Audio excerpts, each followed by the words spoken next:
បាទអនុញ្ញាតគ្រប់ជ្រាបសួរពុកម៉ែបងប្អូនបាទនៅពេលនេះម៉ោង1នៅស្រុកខ្មែរហើយគឺមកមើលគូអំពីការដេកបវាតើយ៉ាងណាដោយសារយើងទើបតែបានបដូរក្រោលពីក្រោលមួយមកនេះក្រោលថ្មី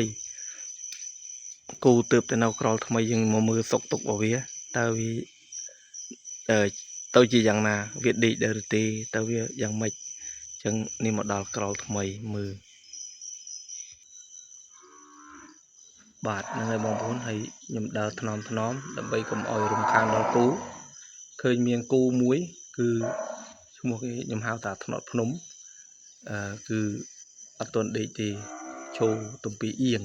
បាទហើយអត់ទាន់បានដេកទេចំណែកផ្សេងគេដេកហើយអានោះគឺសម្បូរ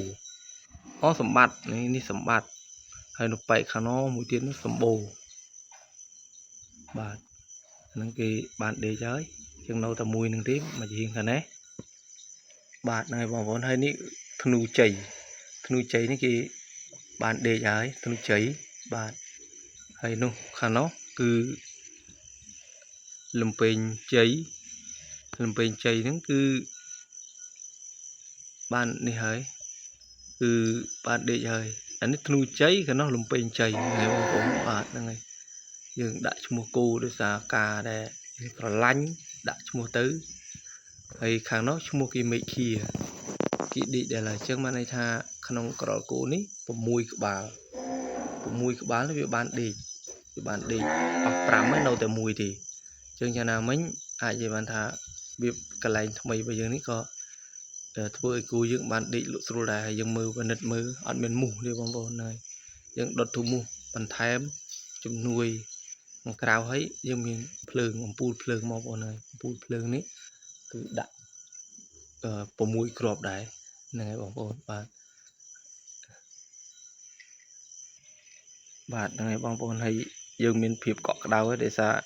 យើងទើបតែដូរក្រោលខ្លាច់គូវ៉ាន់ជើងឬក៏ខ្លាច់គូអត់ដេកអីចឹងទៅព្រោះយើងធ្លាប់តែដាក់វានឹងលើគេហៅថាអង្កាមលើមុនវាដេកនៅក្រោលមួយទៀតហ្នឹងគឺអង្កាមបងប្អូនហ្នឹងហើយអង្កាមយើងថែមឲ្យរហូតយើងបារម្ភពីគូរបស់យើងដោយសារខ្លាច់វាដេកសើមអញ្ចឹងប៉ុន្តែឥឡូវមកខាងនេះយើងដាក់កម្រាលហើយយើងដាក់ស៊ីម៉ង់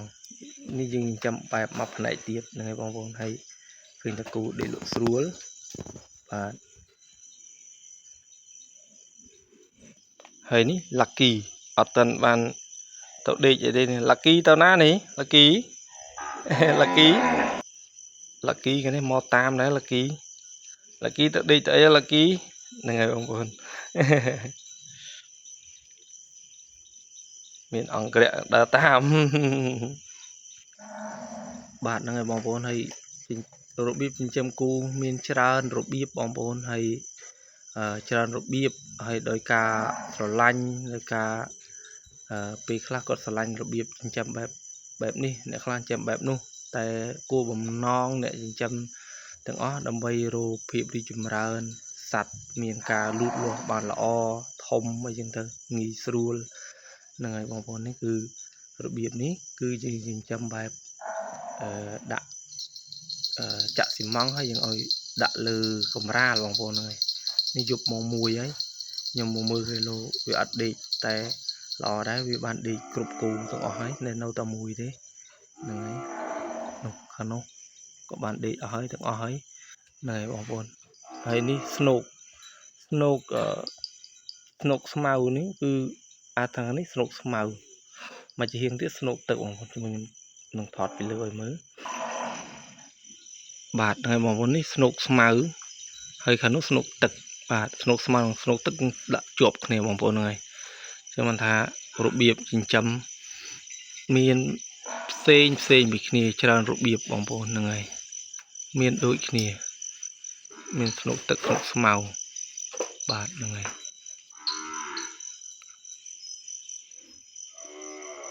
6ក្បាលនៅក្នុងនេះបាទបងប្អូននេះគឺ thì vậy để dương bàn liệp cho máu miền sụp tức sụp màu hay liệp trong bài đạp lương mũi tiệtกันnàyนี่ก็จะเพียบเปลี่ยนยุบบองบนยมไงไม่ยมถอดมาแล้วถอดไปไงเลยนี่จองมือสักคำเพียบสัตว์ว่าเยอะแต่เปลี่ยนยุบวิบานดีได้หรือตียังไงบาดบองบนนี่กี่บานเนี่ยดีให้ดีเลือกกำราเลยบองบนสัตว์ตัวปีเอียงคือยุบแล้วตัวปีเอียงใช่ไหมบองบนอันนั้นคือยังเป็นเจาะได้นะกาตัวปีเอียงบางสัตว์นี่คือยังมือเคยในเวทีปีเอียงแบบยังให้เวียสุขภาพละอบาดนะครับบางคนได้ตุ่มปีเอียงคือพวกสัตว์ตุ่มปีเอียงพวกกูในเกมีนยืนร่วมยังเรียบด้วยគ្នាสนุกตึกสนุกอย่างในสนุกสมัยสนุกใบគ្នាนะครับบางคนว่า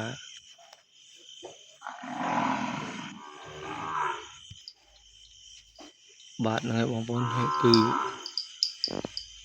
นี่คือวิดีโอนี้ยังกระจอง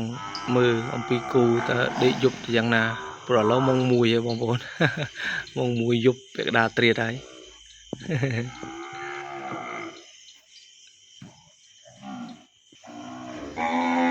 ประเบื่อขอบน้อมโอ้เรื่องเปรย์กี่ใบมุกมั้งไปยัยมันดีไอ้เด้ไอ้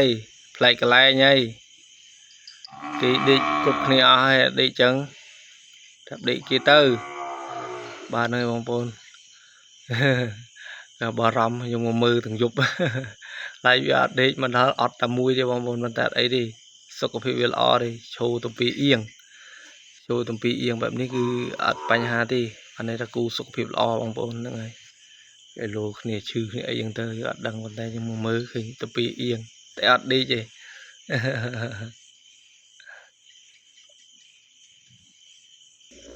นี่มันสนุกตึกให้สมาร์ทอ๋อให้อย่างนี้โอเคบาทไอ้ไปกันให้กูมีประเภทกูยี่นะครับบางคนนี่มาได้ไหลไปกี่จังนะครับเนาะประเภทกูยี่นะครับเนาะนะครับบางคนตามประตูวิดีโอนี่คือจีวิดีโอมวยtrongมือกูตากูบอยงเปลยุบ